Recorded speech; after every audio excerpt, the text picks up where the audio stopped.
mean, the dialogue around them has certainly changed, and I want to get into the process, but at least the dialogue around short sales has definitely changed. Well, yeah, the dialogue is changing, and the most often question for me is, hey, are you still doing short sales? And the answer that I give usually surprises people because we're still doing them in record numbers.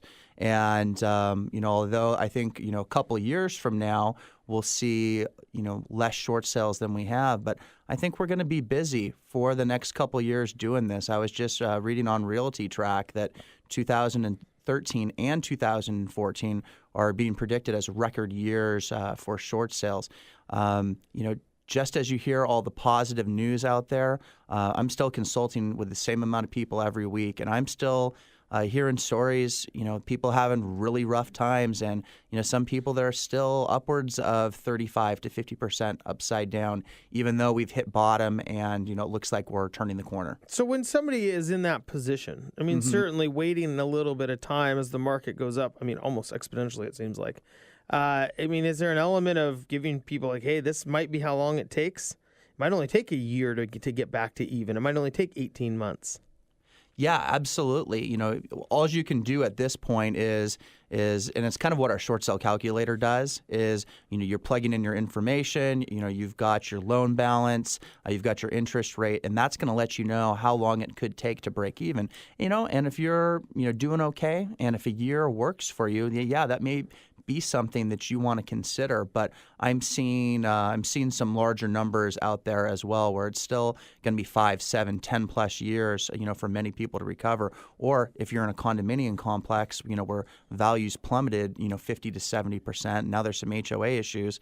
That's a totally different story. So I think I've got some work in front of me. That's for sure. It's good for you. Yeah. So Wes, with prices changing so quickly, certainly the process of a short sale must have changed a little bit. I would say that the process has not changed all that much, but the market, has changed. So, we're going to see banks treating these, a little bit differently. So, it goes without saying that short sales are pretty unpredictable. One can flow really easily and the other one can be like pulling teeth. And it's just there's so many moving pieces, and so many different decision makers.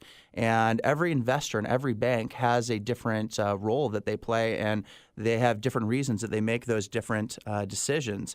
And I just want to really caution everybody right now who's in the short sale world or just the real estate world. I think the biggest thing that we're facing right now is asking for extensions. Believe it or not, getting the short sale approval is not the hardest thing for us. It's probably asking for an extension. Why is that? At first, why would somebody need an extension? And then why is it such a big deal to ask for one? Yeah, good questions. Typically in an approval letter, you've got about 30 days to close. And, that seems pretty reasonable for, amount of time, if your financing is set. But there could be any number of reasons that somebody needs longer. I think typically it comes down to organization or a lack of organization. But as you stated earlier in the previous segment, things can come up in appraisals. Things can come up in the building inspection that all of a sudden a lender is calling out, needing to be fixed, and now you're in a short sale situation. Well, who's gonna fix that? And if something needs to be done prior to closing, well, now you have somebody's got to come out of pocket. Somebody's going to have to come out of pocket, and that takes additional time. But I'd say 9 out of 10 deals that are asking for an extension, it just comes down to a buyer's financing not being ready for whatever reason. And is that? We've seen it, and a lot of times it's this. I think in a short sale, it's this lack of preparation. They get pre-approved. And then they look first, maybe it takes 2 or 3 months for the short sale to go through. And now the lender maybe has not kept up to date with the right documents. And so now they're ready to go. They have 30 days and all the documents that they were supposed to have in are now out of date, and it's almost starting over. Yeah, it sure feels like that. That's what's going on. It's become such a problem that we've required the lenders to commit to getting the process done within 30 days. And, a commitment is kind of worth the piece of paper that it's written on, but it's more of a mindset. Hey, we expect this to get done in 30 days or less. And, when you're waiting in that waiting period, that 60 days to get short sale approval, you should have everything geared up. And, especially with our deals, with buyers doing their inspections on the front end, when you get that short sale approval, you should be ordering that appraisal on the first or second day. And that should give us plenty of time to close within 30 days. Mm-hmm. But it's not happening all the time. Actually, it doesn't happen very often at all. Huh. Need some new lenders, Wes. Well, who should I be talking to, Ben? Jeez, I don't know. I know some people. I've heard this great thing about Cobalt. What do you know about them? They're pretty good. They do close the purchases on time. Outstanding. Wes Jones is here with us, partner of Home Helper Consultants. Wes, so when people are going through this process, and now all of a sudden they need an extension, and what can that do to the deal? I mean, because if the financing isn't getting done, the appraisal has issues, whatever the reason, certainly there must be, a consequence of that. Well, yeah, I'm concerned about this today, and I wasn't concerned about it in the past. Over the last couple of years, the market was going down. Interest rates were going down. The market was flat at best. So really, the buyers had the upper hand. And if you needed an extension, well, at that point, we kind of felt lucky to even have an offer. And, we were, pretty easy to get one. They were they were working with us because it might be the only thing, on the table. But what's happening now is people are asking for so much time. What they don't realize is a short sale, approval and pieces of the short sale, they have a specific lifespan. And that approval letter is only going to be good for about 30 to 60 days.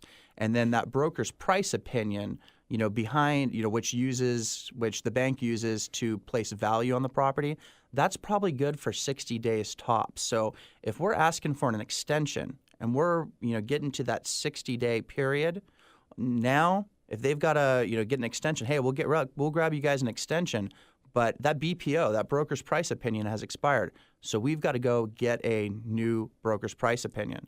And, it kind of pains me to say this, but because I don't agree with the banks very often, but they're not dumb. Mm-hmm. They have realized that we are in an appreciating market, or at least a slowly appreciating market. So they're going to take a look at these values very, very carefully. Well, and sometimes, over the course of a month or two, you could have one or two houses in the same neighborhood go for 10% higher than maybe another one. It's pretty incredible. Absolutely. So you've got approval and a value from 60 days ago. Now you've got to get a new one. That could take another week to get out there. So you could have a new value 75 days out from where it previously was, and now you've got a problem because the value has come back higher than what was previously approved.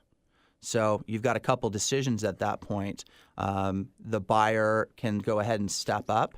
We can attempt to challenge that value, or the buyer may not be able to step up and it has to go back out on the open market. So, what I'm saying is, you've got 30 days to get this done the way, the contract was originally written. But you work with sellers on these often. That's correct.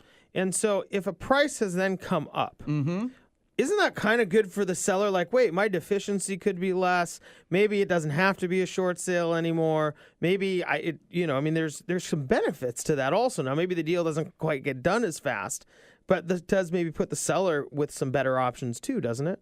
Yeah, it can limit their liabilities. I think that I don't think we have not run into a case where something has not turned into that was a short sale that's come up so much that still wasn't a short sale. Because at that point, you've got to still factor in the traditional seller-paid closing costs, of 8 to 10%. But yet, it can certainly limit their liabilities. And I think the first thing that comes to mind would be their tax liability. Mm-hmm. And if their home sells for more, they may be less liable to pay taxes. And on top of that, if you get a higher offer, you just got a better chance of getting that offer through. So in some ways, if you're a seller and this happens, you're like, okay, it may take another 30 or 60 days to close, but it can actually be a benefit. So a lot of this advice is geared toward the buyer. Mm-hmm. Hey, if you want to get this done, man, it's go time, because if you don't, the house is going to maybe go up in value, and now not only do you not get the house, but the house may go back on the market for a higher price. That's right.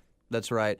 As far as the sellers, are concerned, many of the sellers that we're working with do fall under tax relief, already. So whether, it goes up by $10,000 or $20,000, it doesn't mean a whole lot. Just at the end of the day, the deal gets done, and that's what's most important for them. Yeah. And that they get to move on. I guess it really depends on what the importance factor is. I mean, if somebody has 10,000 that they can bring in to maybe make up the difference, and so it's not a short sale. Right. You start. It just seems like there's a lot of balls up in the air and a lot of things come into play. Yeah, there certainly are, and every situation is a little bit different, and every seller has, a different motivation, to be looking into this.